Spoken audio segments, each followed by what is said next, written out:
world on your Android and Apple mobile devices.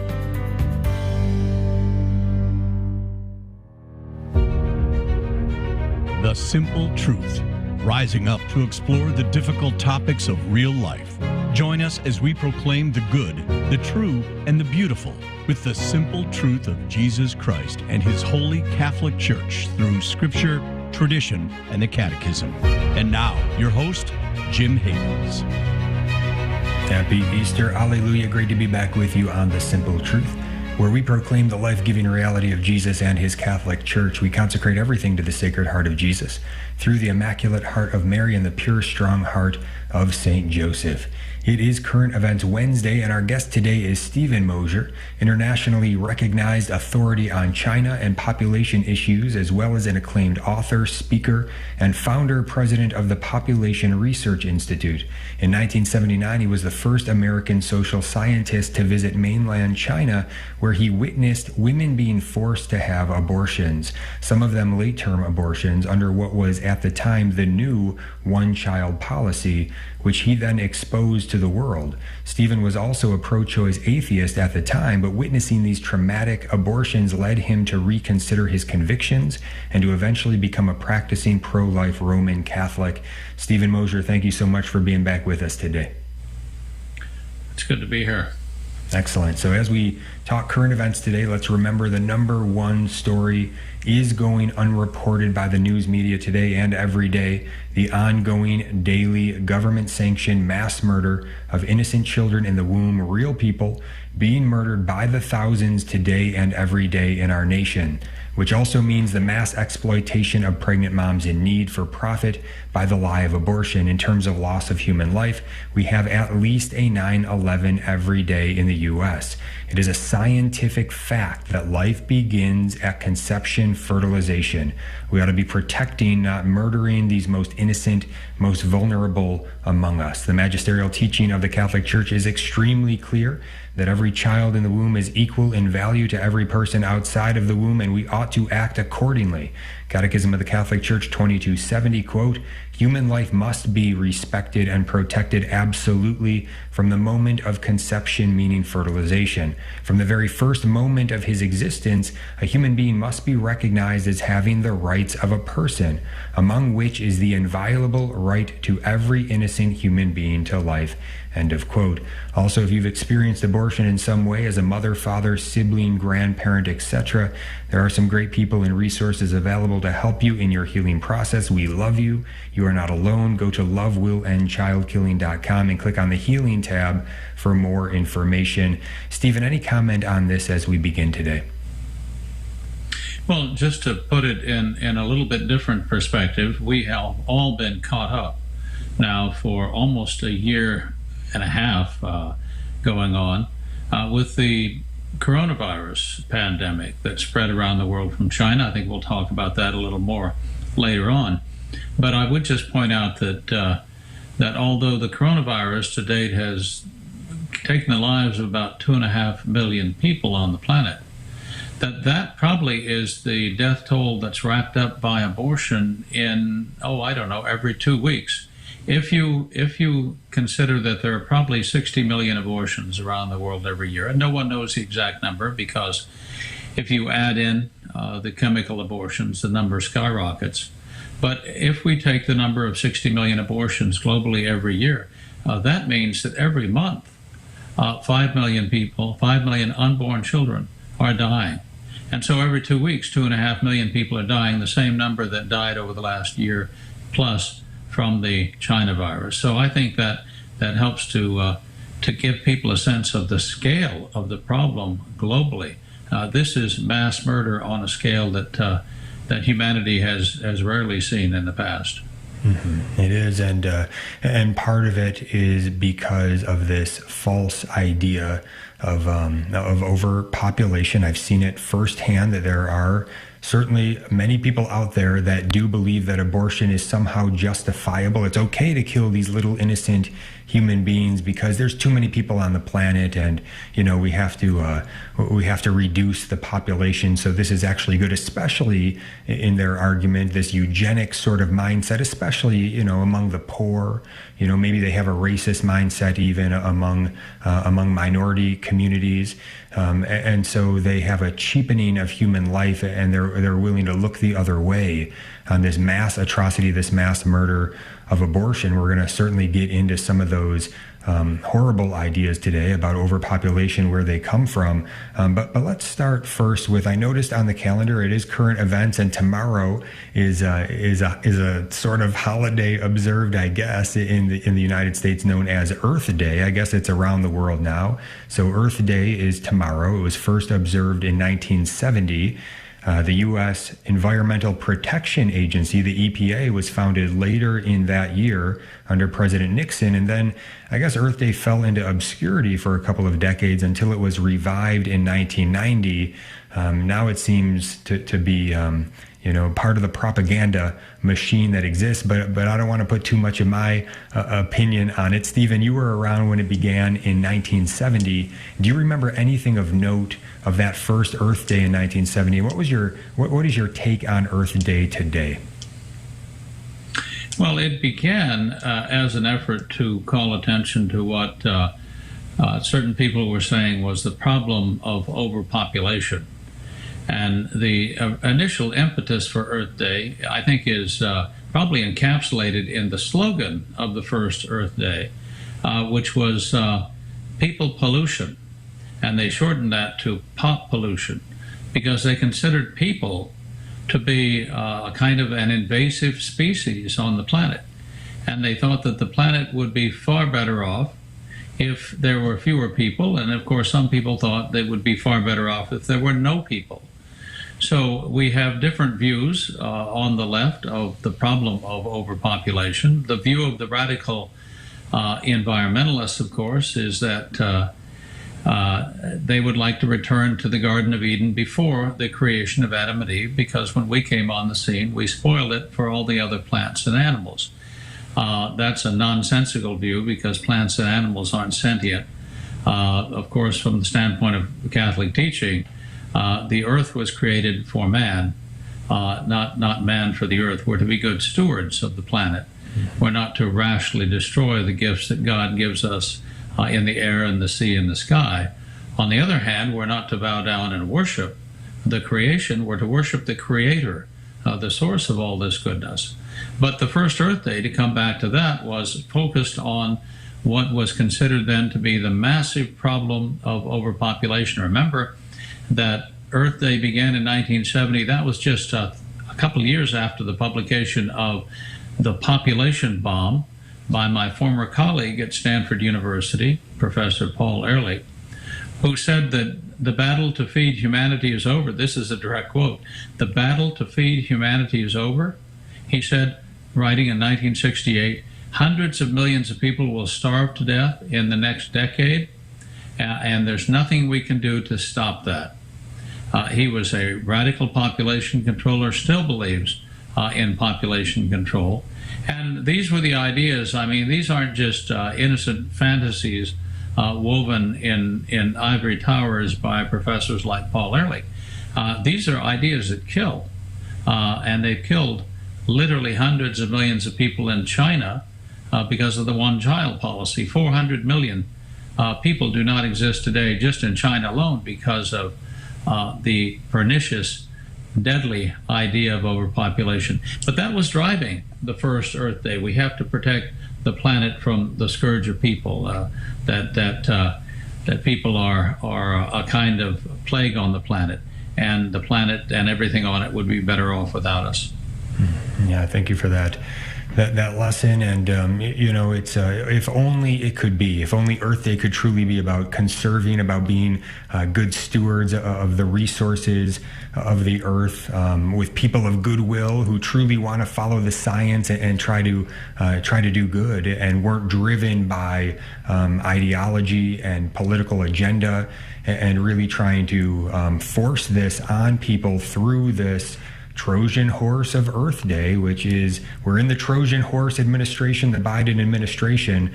Certainly they're going to maximize Earth Day for all it's worth, and we're going to get into what they have planned tomorrow for Earth Day. But first, I want to bring up this article that talks about the population bomb by Paul Ehrlich. This is actually a Smithsonian Magazine article by Charles Mann in 2018, and it talks about how this kind of picked up steam. I think this history is very interesting, and you were around and you were at the center of this, so you remember this well. So this would go on to sell millions of copies, turn its author into a celebrity.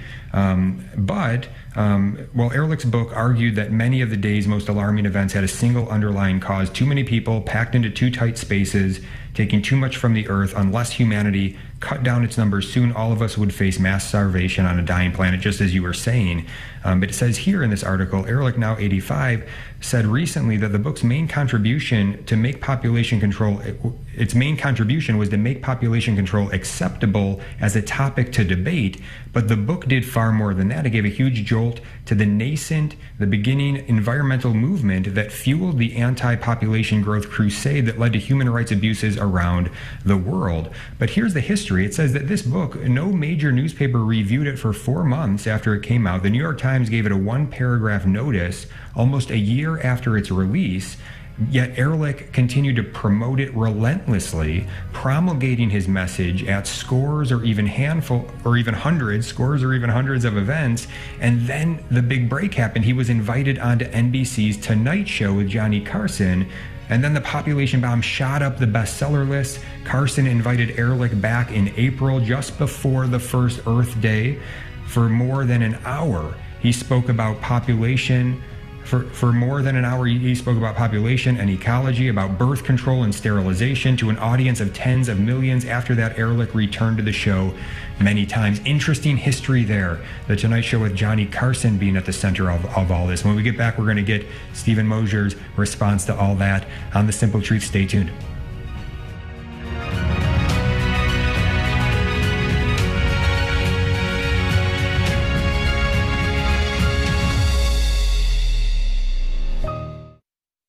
The iCatholic Radio mobile app is 2 apps in 1. Your place to hear great Catholic programs and music. Here's what listeners are saying about the updated iCatholic Radio mobile app. Through the iCatholic Radio app, I have listened to the sermons and teachings several times. The effect has been a deeper understanding of my faith and Catholic tradition. This app has truly been a blessing in my life and has increased my faith. With the new app, you can choose to listen to our programs like Mother Miriam Live or The Catholic Current whenever you like.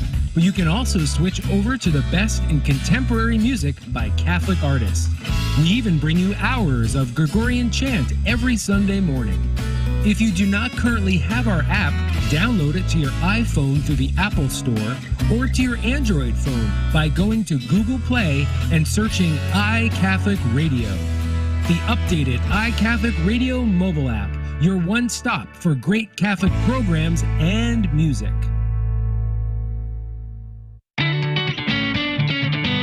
Praise be to Jesus. Hi, this is Joe McLean, host of the Catholic Drive Time Morning Show, joining you on the Station of the Cross Catholic Radio Network each weekday morning at 7 a.m.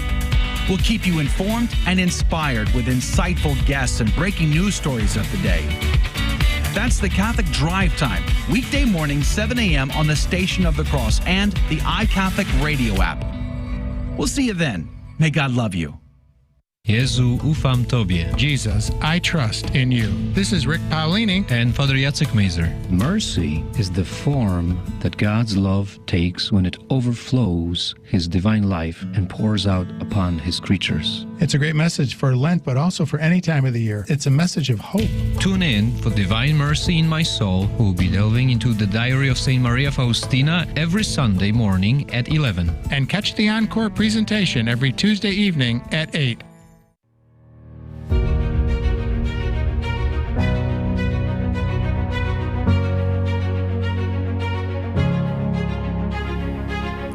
To The Simple Truth. Jim Havens here, and our guest today is Stephen Mosher. He is the founder and president of the Population Research Institute. It is Current Events Wednesday. And before the break, talking a little bit there about the population bomb by Paul Ehrlich and the fact that this evil was really unleashed through the Tonight Show with Johnny Carson, Ehrlich's big break, getting out there and being able to pitch his horribly wrong and evil ideology. Do you remember that happening? And what does that say to us about how this comes about through popular culture, popular media like that, a late night show? Well, you know, the rule in the newspaper business, and I guess the rule in the TV business, would be that if it bleeds, it leads. Well, the idea that sky is falling in population terms is a scary story, bar none. I mean, if we are indeed all going to starve to death within a very short time, or if we're going to increase the temperature of the planet within 10 years so that all life will end. I mean, apocalyptic stories, Armageddon, has enormous fascination for human beings because you remind them that life is short and tomorrow they could die. But Paul Ehrlich, of course, was grossly mistaken in every prediction he made. But going back to Johnny Carson, those who remember the very popular late night TV host, he had a huge following. And Johnny Carson did not just have Paul Ehrlich on once or twice. He had him on literally, I forget the exact number, it's something around 40 times. Johnny Carson had Paul Ehrlich back again and again and again for this Stanford professor, who is an expert, by the way, in butterflies. So you might wonder to yourself what butterflies have to do with human beings. Obviously, human beings are sentient. They have a God-given intelligence. They can respond to the needs and problems caused by their numbers creatively by solving those problems and meeting their needs. And of course, that's been the whole history of the human race. What Paul Ehrlich forgot to mention in his long diatribes against people having babies.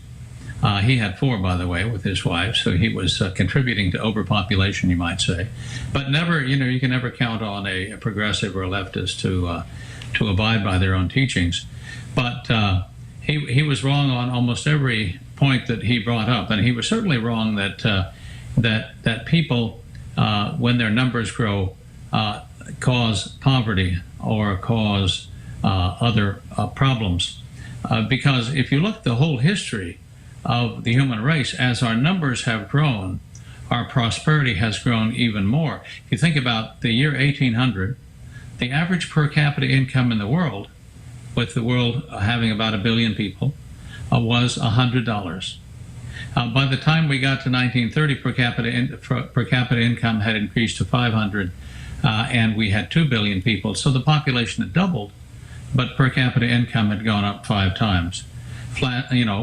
Flash forward to 1960, we had 3 billion people, per capita income $1,500.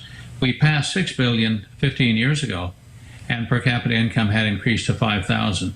Again, as our numbers have grown, our prosperity has grown even faster, because the fact of the matter is, this is something Paul Ehrlich never saw, that human beings are the ultimate resource.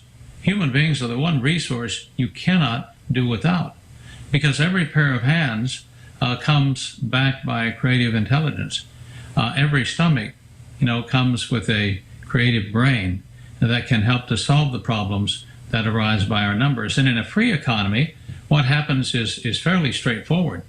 As numbers grow, shortages arise of different things, perhaps food, perhaps means of transportation. And what happens in a free economy is entrepreneurs come forward, farmers come forward, they produce more grain from less land, they find new resources for materials that have grown short, they find new techniques, they have scientific advances, and at the end of the day, at the end of that process, that starts with population growth, you have more people enjoying a higher standard of living with more abundant goods. Now, you can kill off that process if you try to socialize the economy. If you embark upon communism, the only thing you produce is equal amounts of tyranny.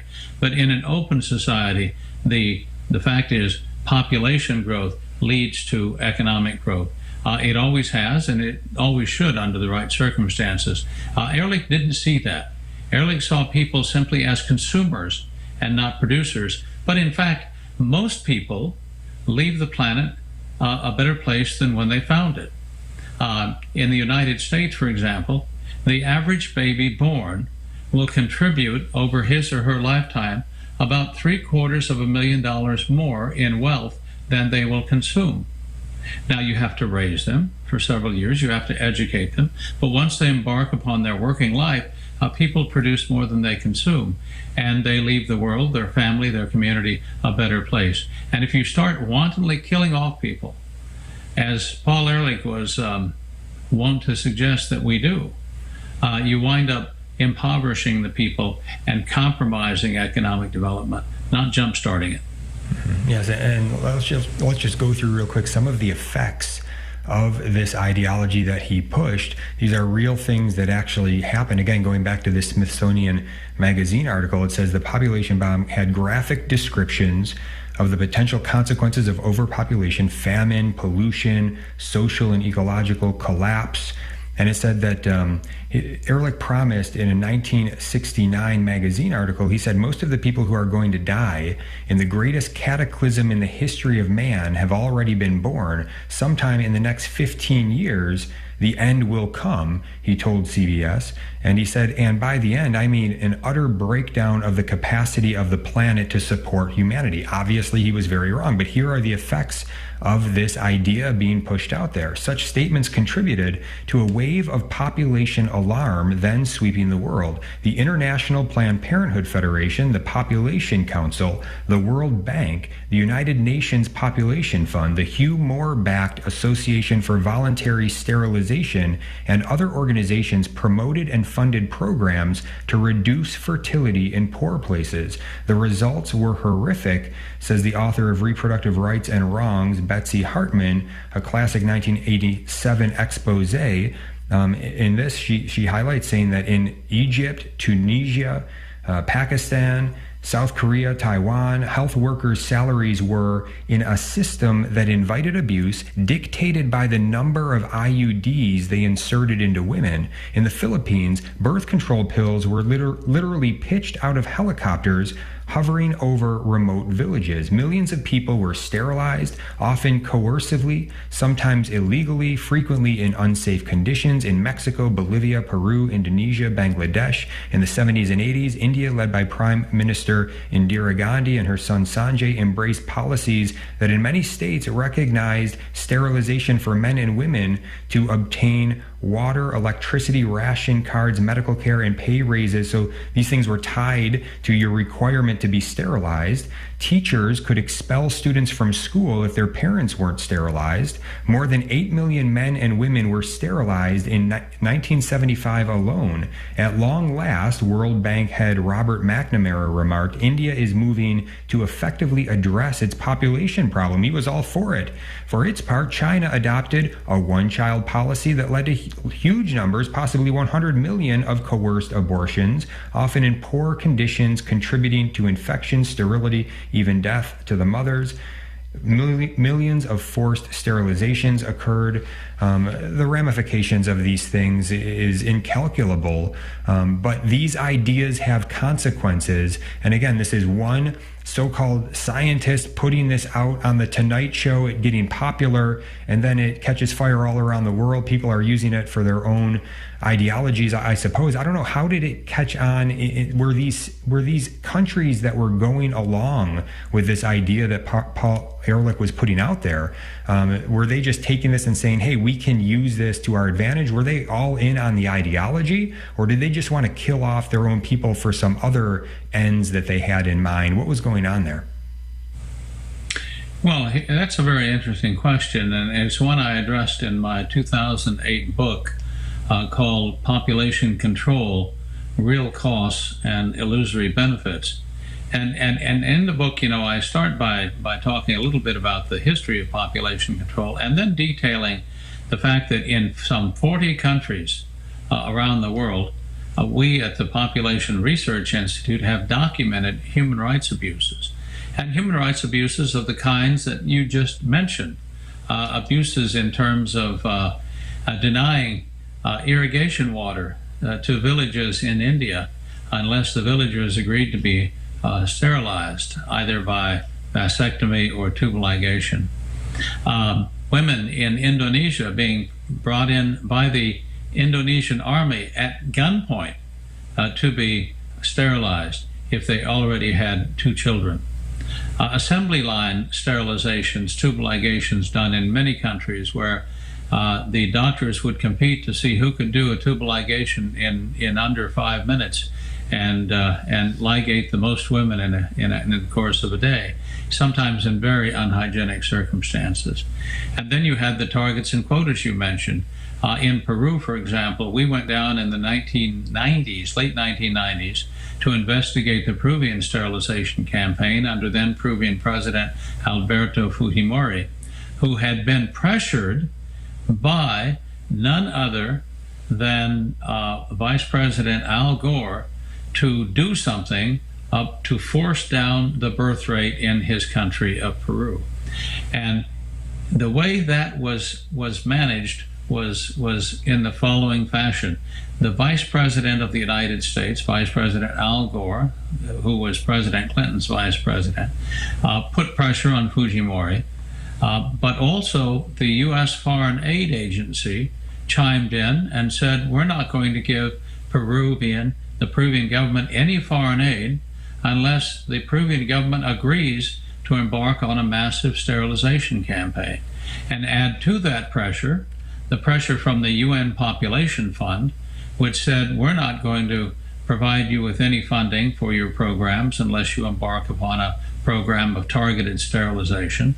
And we will actually bring in technical advisors for your sterilization campaign from China, because the People's Republic of China, under the Chinese Communist Party, has done a wonderful job with its one-child policy. So we at the UN Population Fund will bring in Chinese advisors to teach you poor Peruvians how to carry this out.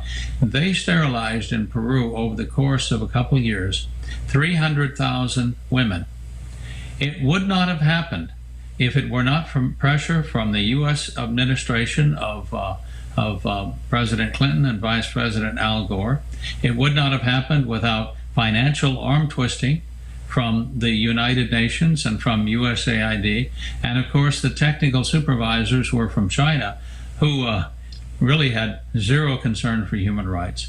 And there were targets and quotas imposed on local doctors and nurses if they wanted to keep their jobs in the public health service of the government of Peru. They had to bring in a certain number of women for tubal ligations every month, and the doctors had to perform a certain number of tubal ligations every month as well. That's how the campaign was carried out in Peru. That's how it's been carried out in literally dozens of countries around the world. These ideas don't originate in Nigeria or Kenya or Peru. They're imposed upon those countries by powerful financial and political forces.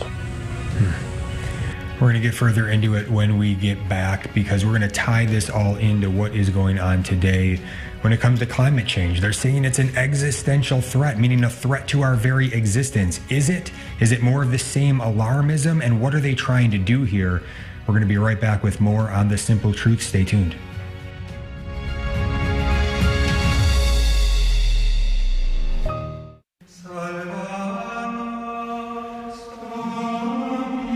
Come to the St. Thomas More House of Prayer and discover the prayer that will change your life.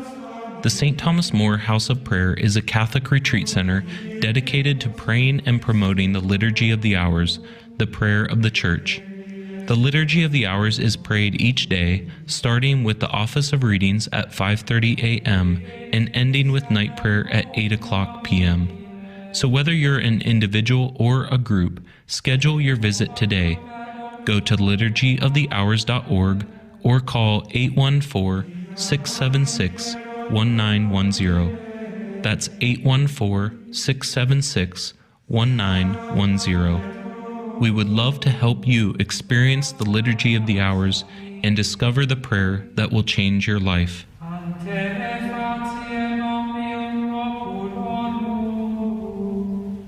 The Station of the Cross appreciates the generosity of our supporters. We are committed to keeping our donors' accounts up to date.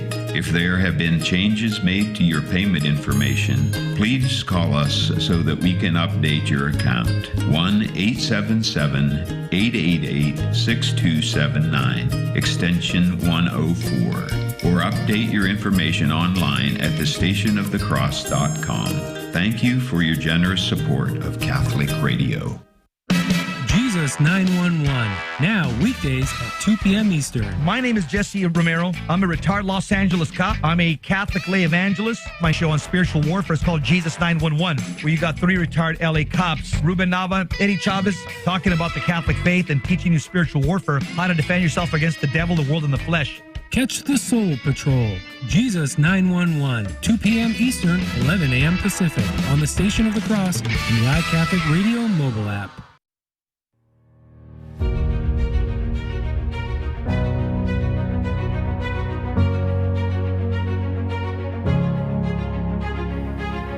Welcome back to The Simple Truth. Jim Havens here with our guest today, Stephen Mosher, founder and president of the Population Research Institute. It seems that these doomsday predictions of climate alarmists are really always wrong. We have dozens and dozens and dozens of evidence, pieces that we can cite of things that they have said down through the decades. Certainly, Paul Ehrlich's book, The Population Bomb, that we've been talking about. Also, we know that Al Gore, back in 2008, he predicted an ice-free Arctic by 2013. Then the next year, 2009, he moved his 2013 prediction of an ice-free Arctic to 2014. So Al Gore getting it wrong a bunch there, but also there we could just go down through the decades. You can search this and find these lists. 1967, a dire famine forecast by 1975. 1974, space satellites show new ice age coming fast. 1976, scientific consensus that the planet is cooling, famines are imminent. 1989, rising sea levels will obliterate nations if nothing is done by 2000. 2002, famine in 10 years if we don't give up eating fish, meat, and dairy. 2004, Britain will be Siberia by 2024. And 1968, that overpopulation myth will spread worldwide, overpopulation, and this is all going to be this horrible end of humanity, none of it coming true. Today we have the face of the Biden administration on the climate, saying that climate change is an existential threat. That face is John Kerry. You wrote a great article about John Kerry's recent trip to Shanghai. You say, after fossil fueling his way back and forth to Shanghai, expelling a few dozen tons of carbon dioxide into the upper atmosphere in the process, climate czar John Kerry announced that he had reached an agreement with the Chinese Communist Party. You put this forth on Monday. Kerry was out there making some comments today, which I'll play in a moment. But this article that you wrote highlighting his meeting in Shanghai, what is the takeaway for us that we ought to have in thinking about it? Well, there's a lot you can say about John Kerry and his the beating of the climate change drum. But the first thing I think we should all note is that a few decades ago, as you mentioned, we were talking about a nuclear winter or global cooling. But for the last few decades, couple decades, we've been talking about global warming. But even that doesn't begin to seem to be taking place, and so now we're talking about climate change as if any change in the weather from day to day, and that's what weather is, of course, it varies from day to day and week to week, is climate change, and we should all be terribly frightened every time the temperature drops or the temperature rises. The fact is that the temperature of planet Earth has been a lot cooler and a lot warmer than it is right now in recorded history. For example, during the Jurassic era, and everyone's seen the movie Jurassic Park, the average temperature of the planet was 5 to 10 degrees centigrade warmer. That's about 10 to 15 degrees Fahrenheit warmer, so a lot warmer than the predictions of global warming of 1 degree centigrade or 1.5 degrees centigrade over the next century are. And then, of course, we've had ice ages. We are now in an interglacial. I'm worried. I'm not worried because these things take place over thousands of years. But the long-term problem for humanity is not going to be an overheating planet. we're in an interglacial, which means that the next ice age sooner or later is coming. And then we get minor peaks and valleys. And China 2,000 years ago was warmer, so warm they could grow rice in the North China Plain along the Yangtze River, along the Yellow River up north. They can't do that now because the climate is so much cooler. So we need to take a deep breath and realize that when politicians like John Kerry are going around the world trying to frighten us with some sort of climate Armageddon, they're thinking more about the next election and about getting people to vote for them than they are about our long-term prospects. And then, of course, you have John Kerry fossil fueling his way to Shanghai to sign an agreement with the Chinese Communist Party. Now, I would say that it doesn't make sense to sign any agreement with the Chinese Communist Party, given how the party is crushing freedom in Hong Kong, committing genocide with the Uyghurs, constantly threatening to invade Taiwan, trying to eliminate its minorities, the Mongols, the Tibetans, by forbidding the teaching of those languages and cultures in the schools. China has broken every agreement it has signed over the last few decades. The Chinese Communist Party is known for doing such things. I mean, after all, Beijing promised in 1984 to respect Hong Kong's autonomy as a free, economically free city-state under the rule of law for 50 years after the British were to hand over Hong Kong to China in 1997. 3 years ago, they tore up that agreement after 20 years. So again, China's violated every agreement it's ever signed. But I would say that, if you talk about polluters, the U.S. is actually doing very well in reducing pollution of the air, of the water, of the land, and we cleaned up a lot of the pollution that was caused in decades past. China is moving dramatically in the other direction. Half of the pollution on the planet is now caused by China. And when I say China, I don't mean the Chinese people, I mean the Chinese Communist Party, which is hell-bent for economic development and industrial development at whatever cost to the environment, not just of the Chinese landmass, but of the oceans and the air. China produces more than half the sulfur dioxide that goes up into the air. If you go out into the oceans, my son is a merchant mariner. If you go out into the oceans, you will see the plastic floating in the oceans comes from China. It's simply being dumped in the ocean by that country. So to pretend that one can negotiate an agreement with the biggest polluter on the planet when that polluter doesn't care about wrecking the environment, doesn't care to keep the agreements that they've signed, then I don't think there's any point in that. Mm-hmm. Yeah, and again, these are not just ideas, right? These ideas, just like we saw with Paul Ehrlich and the population bomb, the overpopulation myth, these can lead to horrible, horrible things. And the way that John Kerry and the Biden administration are now pushing policies based on this climate alarmism idea is extremely dangerous. In fact, here's an article I go to by Adam Hauser of The Federalist, put forth just last week. He says Democrats' infrastructure bill is a huge lie designed to smuggle in the Green New Deal. So we're talking now about, as he puts it here, the American Action Forum releasing an alarming report noting that the Green New Deal in total would cost a staggering $93 trillion over 10 years. With these proposed so-called infrastructure plans, our nation is right on track for the first of what we can sadly expect to be several years of lavish Green New Deal spending. So they're going to try to justify all this stuff by this climate change alarmism.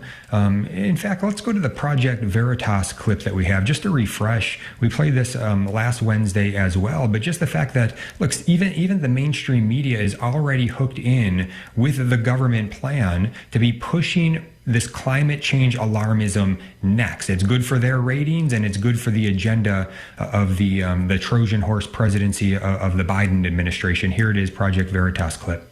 I think there's just like a COVID fatigue. So like whenever a new story comes up, they're going to latch onto it.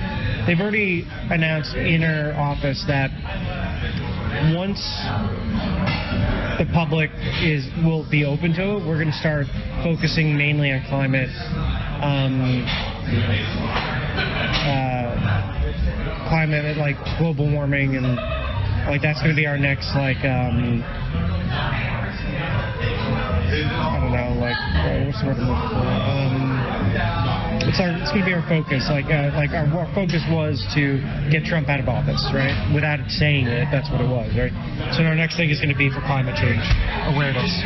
What does that look like? I don't know. I'm not sure. I have a feeling it's just going to be like constantly showing videos of like decline in ice and weather warming up and like the effects it's having on the economy, and really diving into the head of the network, like just who's that? Is that Zucker? Zucker, yeah. I imagine that he's got his council and they've all like discussed like where they think so that's like the next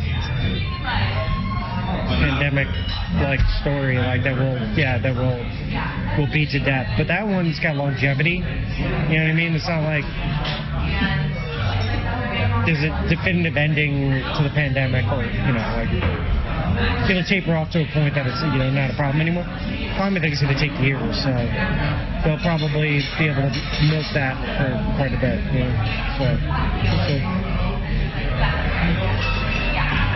So climate change overload. Be prepared. It's coming. All right, so be prepared. It's coming. Those are the words of Charlie Chester, CNN technical director. It was an undercover video. He didn't know he was being taped, and he was being very honest about things there. Stephen, what is your response to this, your reaction to this, when you hear how this lie, this climate change alarmism lie, is about to be pushed on the American people like never before? Yeah, as someone who went through a PhD program in biology years ago, before I went to Stanford and started studying Scientology, the whole climate change myth is based on the idea that carbon dioxide is somehow a pollutant. And we all need to keep in mind that carbon dioxide is a trace gas on which all life depends. We breathe it out, the plants breathe it in. That's how the cycle of life works. So carbon dioxide levels have varied quite a bit throughout the history of the planet. And the idea that we should stop, for example, using fossil fuels, which is a cheap, reliable source of energy, because we don't want to release carbon dioxide into the atmosphere, is nonsense. Now, China will be happy to play along with our fantasy. Why? Because they will violate the agreement to stop using fossil fuels. Right now, they're burning about half the coal that's being produced worldwide every year. They're building coal-fired power plants at the rate of one every 2 weeks in China, and they're building them around the world. They're building 3/4 of the world's new coal-fired power plants. So they might agree to stop doing something, but they won't keep the agreement. Beijing knows that economic development depends upon having affordable, reliable energy that fossil fuels provide. And yet, I'm afraid that slow Joe Biden and encouraged by John Kerry will agree in deep cuts to emissions of, and this will raise costs for American consumers, especially people on the lower end of the pay scale. It'll lower their standard of living. It'll make our goods less competitive overseas. And of course, China produces most of the world's wind turbines and solar panels. So a lot of the money, if we're going to green energy and we're setting up wind turbines all over the United States and solar panels, we're basically going to be buying all of that stuff from China. So it'll be a pass-through to China. It'll help China boost its economy, and it'll shift jobs overseas. It'll weaken our industrial base and strengthen China's. So I think that's China's plan, after all. There's an ancient Chinese strategy called defeating your enemy by taking the firewood out from under his pot.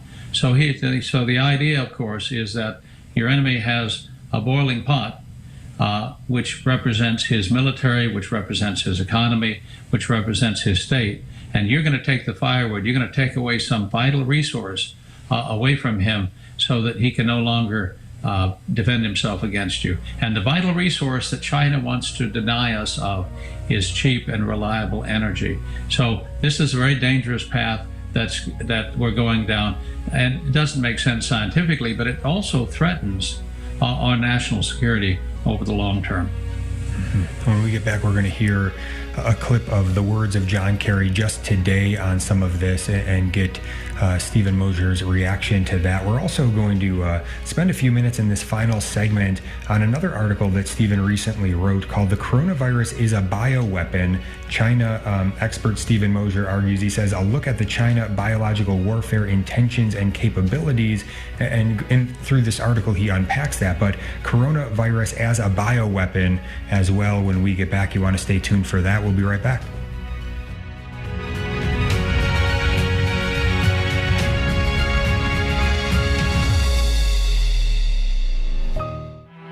Prayer of Deliverance. Almighty God and Father, we beg Thee, through the intercession and help of the archangels, Saint Michael, Raphael, and Gabriel, for the deliverance of our brothers and sisters who are enslaved by the evil one, from anxiety, sadness, and obsessions. We implore Thee, deliver us, O Lord. From hatred, fornication, and envy. We implore Thee, deliver us, O Lord. From thoughts of jealousy, rage, and death. We implore Thee, deliver us, O Lord. From every thought of suicide and abortion. We implore Thee, deliver us, O Lord. From every form of sinful sexuality.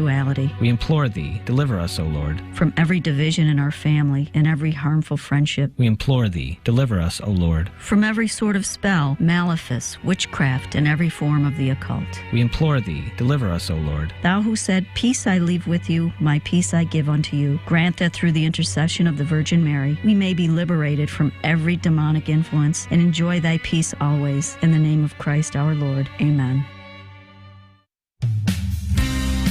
We offer several ways to view our programming grid, including at our website, thestationofthecross.com, and on our iCatholic Radio app. Just click the menu icon in the top left portion of our app and select the link to our programming grid. That's at thestationofthecross.com and on our free iCatholic Radio app for Android and Apple mobile devices.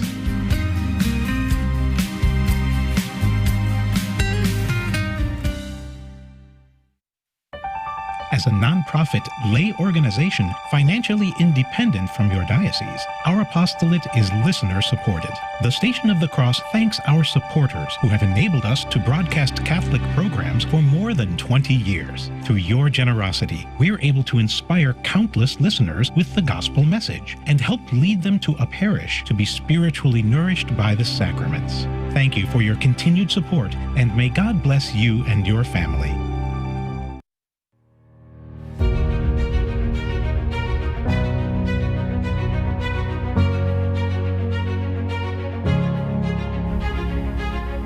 To the Simple Truth. Jim Havens here with our guest today, Stephen Mosher. He is the president and founder of the Population Research Institute, founder and president.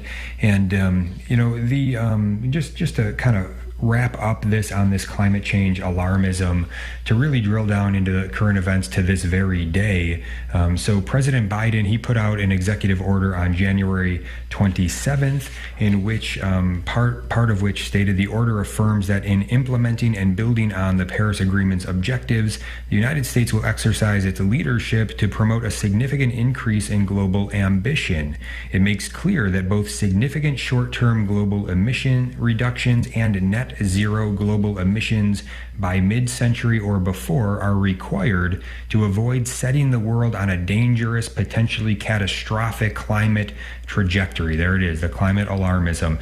He also goes on to enact in this executive order. This order affirms that the president will host a Leaders Climate Summit on Earth Day, April 22nd, 2021. That's tomorrow. Well, John Kerry, the U.S. Special Presidential Envoy for Climate, had some remarks today, speaking with the Washington Post in partnership with the Rockefeller Foundation. John Kerry had this to say about the Leaders Climate Summit that they will be hosting tomorrow on Earth Day. Clip 2, John Kerry, here it is. This is the single biggest multilateral global negotiation that the world has ever needed, and the stakes could not be higher because, we hear people talk about this being existential. For many people on the planet, it already is, but we're not behaving internationally like it is, in fact, an existential challenge. We even have deniers still in the United States. We're the one nation that has a lot of deniers, and a lot of money has been spent in our country to create that doubt and the possibility of denial. We need to get on track based on science, based on facts, based on truth, and that's part of what this climate summit that President Biden is hosting is all about. All right, Stephen, I know nobody's paying me a bunch of money to tell the truth about climate alarmism that's going on, which he is exemplifying very well. They're calling it an existential threat, meaning it threatens our very existence. But what is your response as you hear John Kerry speak there about tomorrow's climate summit? Well, we're putting the prestige and the money of the United States behind an idea in which the science is definitely not settled. We can't predict the weather more than a couple of weeks out, and we think we're going to be able to predict the climate of the planet 100 years from now. That's nonsensical. The fact is that the models that have been used over the past 20 years that predicted by now that we would be in the middle of significant warming. Remember those Antarctic ice sheets that were supposed to melt are still frozen, sitting on top of the water in the oceans and the North and South Poles. So the fact is that the facts aren't on the side of the apocalyptic proclamations of Kerry and others. And the truth is that we should simply take a deep breath, and we can adjust to problems that are caused by our numbers.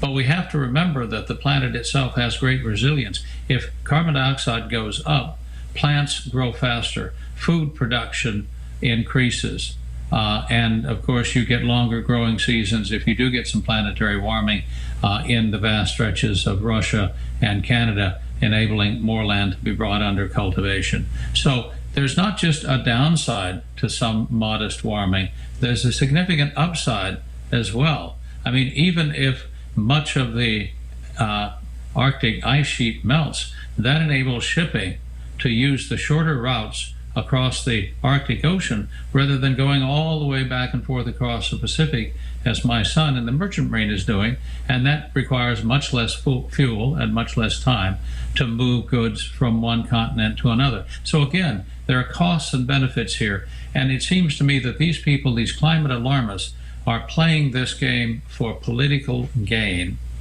This is payback on the part of the Biden-Harris administration to the radical environmental movement who supported their candidacy. It has nothing to do with science or truth or facts. Yeah, and you say that sounding very much like a man who thinks for himself reasonably, not someone who is a shill for someone who's being given a bunch of money, millions of dollars to talk about this, right? And the irony is, to say this, yeah. Right, and the irony is rich because you've got Kerry standing up there with the Washington Post in partnership with the Rockefeller Foundation. I mean, this is backed by billions and billions, trillions of dollars around the world, all feeding towards this great reset with the Economic Forum, the World Economic Forum, this new world order. Any final remark on this you want to share, just in where this is all heading in terms of just global alignment around this evil ideology? Well, I think it's almost a panic a minute that we're undergoing now. We've got the China virus pandemic, or plandemic, or panic, as you wish, and now we're talking about the climate apocalypse. Although in terms of political control, of course, the pandemic has been much more useful than a climatic collapse in 10 or 20 years, because if you are indeed in the middle of a pandemic, that's something that has an immediate impact on people and on their lives. But I wish that we could simply get back to telling the truth about the real risks and real dangers of either we're talking about viruses, or we're talking about planetary warming, or we're talking about other challenges that we face. without turning them into scary stories that keep us awake at night and keep us going to the polling booths and voting in the right direction, the direction that the scaremongers would like to have us vote in. Right, especially when there is a real human rights atrocity going on where millions are being killed every year by abortion, hundreds of millions worldwide every year by abortion, thousands every single day in the U.S. I mean, it's remarkable the amount of just lying and just manipulation that is going on there, to say, don't look at this, but look over here at this climate alarmism, and then they try to use it for their own agenda. But we do have to get to this final article here. The coronavirus is a bioweapon. Pretty provocative title, but tell us the truth about this. What is your final assessment on this? Is the coronavirus, was it intentionally released as a bioweapon in your opinion? Well, here's the situation. We know that China has a bioweapons program. We know they're violating the bioweapons convention they signed back in 1984. They've been consistently violating every agreement they've signed. We've already mentioned that. We also know that the pandemic originated just a couple miles. The first cases were found just a couple miles from China's only high containment lab, the P4 lab, at the Wuhan Institute of Virology in the city of Wuhan. That's why we call it sometimes the Wuhan flu or the Wuhan virus, because it came from the city of Wuhan. Right, and there's we know just that to stop you real quick there, and there's nothing racist about saying where it's from, right? Calling it the China virus or the Wuhan virus, correct? No, I mean, we have the Spanish flu, we have the Hong Kong flu, we have, all kinds of, we have Lyme disease from the city of Lyme, Connecticut. I mean, the residents of Lyme, Connecticut aren't particularly upset, I think, because Lyme disease is named after them. So, you have all everything converging on the bioweapons program that was being carried out in this P4 lab. The person put in charge of the pandemic early on was the head of China's bioweapons program, Major General Chen Wei. And China itself said that the virus was a bioweapon, except they said that it was an American bioweapon that was released in China. So I think that in itself is an admission of what's really going on here. Clearly, this was a manipulated virus to make it more infectious and deadly. Clearly, it was released on the world, and we're paying the consequences now. Mm-hmm. Stephen Mosher, Population Research Institute, thank you so much for being with us today and all the good work that you do. Thank you. All right, God bless you. Thank you. Christ is risen.